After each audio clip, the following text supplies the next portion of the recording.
that's been around for thousands of years, even though some people claim to have invented it just within the last few years. All it is a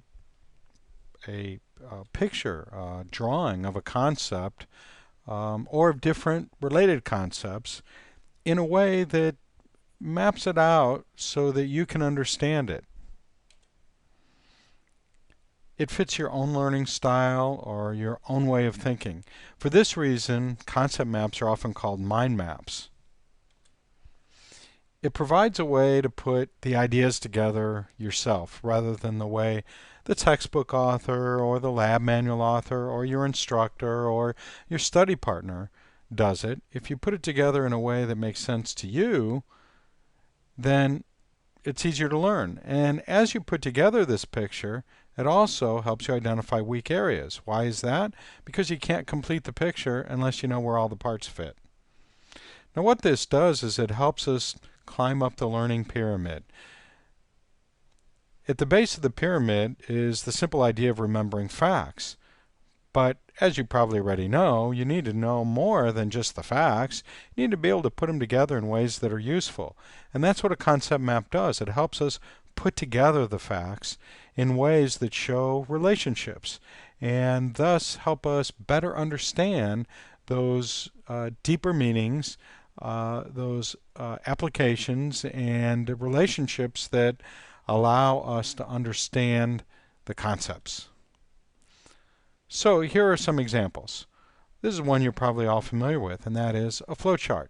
A flowchart are simply steps in a process where one thing follows another.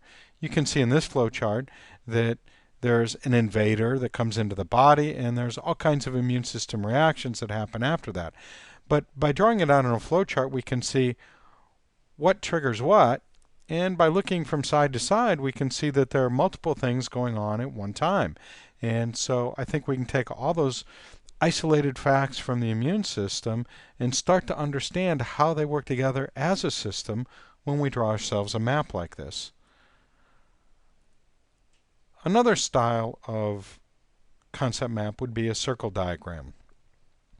Here's a diagram showing you some of the components of a homeostatic feedback loop. And we see the controlled variable at the top, and we know that that variable is sensed by a sensor, and then there's feedback to an integrator, which then may control an effector, which has an effect on the controlled variable. So the circle is completed. In biology in general, and certainly in human biology, there are a lot of different processes that go in a circle like this, and so this style of a chart or this style of a concept map would make sense for those concepts. Another style you might want to use is a tree diagram. This is a tree diagram that incorporates outlines. So we have the overall idea of cellular respiration, so we'll write that first on our paper, and then we'll draw branches of a tree. And each of the branches of the tree contains a little mini outline that summarizes important parts. Now, in this particular case, we're looking at the anaerobic pathway and the aerobic pathway and comparing and contrasting them. A very simple idea, but by putting it out on paper, it helps solidify our understanding of it and the relationship between these two pathways. Another kind of a tree diagram, just to show you that there are many kinds of trees in the forest, would be this one here that shows kind of a sideways tree, where again we're showing cellular respiration to begin with, and notice at this time that I've highlighted that level of the tree with the label process. So that's telling us, well, what's the overall process we're looking at? And then in the next layer of the tree, the next layer of branching, I've identified that as two pathways and then specifically listed one in each branch. And then in the third box over to the far right there, I've labeled that area or that level of the tree characteristics. And we see all the little branches there would be those characteristics that in the previous diagram had been shown as part of an outline, but here they're shown as separate branches. Again, this can get to be a lot more complex as you add information during your learning, but I'm showing you very simplified concept maps just to kind of get you started. Yet another version of a tree diagram would be this one that's almost exactly like the previous one, except that I've flipped it around so now it's an upside down tree. So my point here is that you can draw these any way you want. You can draw them from top to bottom, from side to side, from bottom to top, and so on. It just depends on what makes sense to you, and you can add to it and maybe even start to go up and then tilt sideways as you need more room and add more concepts. Another style of concept map would be a spoke diagram, sometimes called a radial diagram. And this is where you would put the central idea, well, in the center. And then you would add spokes. Now here I've only added 3 spokes, but you can imagine that you would add spokes going all the way around in 360 degrees. And then each of those spokes could have their own spokes that go out in a circle. And then each of those spokes could have another spoke. So again, you can add many layers of complexity here depending on what you want to do with this and how much information there is you want to put into one diagram. Now, as you're doing your concept maps, it's not a bad idea to add sketches. And, I'm not the best artist in the world, and yet I can still draw little stick diagrams and squares and circles and so on. My squares may not be exactly square, and my circles may not be perfectly round, but, it works good enough because the whole idea is to go through the process of making the concept map, because by doing that, we're pulling out the relationships and seeing how they are. Now, when we're finished with the concept map, we do have a reference that we can go back to and review and study and maybe even add to. But really, most of the learning is in putting it together in the first place. Now, that doesn't mean you want to throw away when you're done, because we certainly do want to use it as a reference, but the goal is not future reference. The goal is to put it together, and by putting it together, you learn relationships. So if you're looking for ideas on how to do a concept map on a particular concept that maybe you're struggling with, there's some ideas that you can get from places that you already have available to you. For example, your textbook, I'm sure, is full of different styles of concept maps on different topics and so on. So take a look there. And there's nothing wrong with just making your own version of a diagram that's already in the book. Your lab manual will also have concept maps in it. Your instructor may give you handouts or other resources, or you can go ask them to get you started and give you some ideas.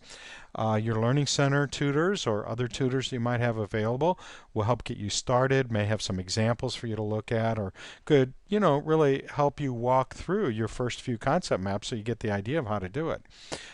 Do this with other students. That's one of the best ways to learn, is to get together in your study group and figure out, okay, we need a concept map on this topic or that topic. How are we going to do it? And throw around some ideas and fine-tune them and do it as a group project. Another option would be look on the web. There are a lot of people that have posted their own concept maps, or at least you can look and see what kinds of diagrams there are out there on particular topics, and that might help give you the idea for doing your own. Now, there are lots of tools that you can use to make this whole process of making a concept map easier and also more effective, because after all, that's the goal, right, is to be effective. So for simple drawings, just using a pen and paper. Now, I recommend trying to get a stack of that larger paper. You can get this at your copy center, probably your school bookstore, something like that would have 11 by 17 inch paper, or maybe legal size paper, which isn't quite as big, but it's bigger than your standard size paper. The bigger the paper you start with, the more room you have, and you can always fold it up like a map. I know some people that use wrapping paper or butcher paper or something like that, and just pull it out in a big long roll and draw it, and then fold it up in little piece like a road map and stick it in their folder. I recommend that you use lots of colors and maybe different kinds of drawing tools. You can use highlighters to color code different areas or different processes. Use colored pencils or colored markers to highlight different things. And then you'll want to also think about cutting and pasting from your textbook. You can photocopy or scan things from your textbook and paste it into your concept map. And that would, I think, be considered fair use because you're using it for your own personal purposes. And you've already purchased the book, right? You can also go on the web and try to find some web images that might be useful and print those out and then cut and paste those into your concept map also. There are also different bits of software that you can get. Just a couple of them I've mentioned here: FreeMind and Webspiration. These are things you can either download or operate fully on the web. On my website, which I'll give you the URL for later, I have a whole list of different mind mapping software, including online versions that you don't have to download and install. So you might want to try playing around with some of those, and those might work out very well for you. What I used for a lot of the images that you see in this presentation are the tools already built into Microsoft Office. They're called Smart Art tools. And as a matter of fact, with those, you can type in all your information and then just select different formats, and it'll automatically convert the information you've already typed in into a radial, and then switch it to a tree diagram, and switch it from that to maybe a flowchart diagram, and so on. So a lot of these software computer tools are really easy to use and give you a lot of flexibility for the style and format and even colors.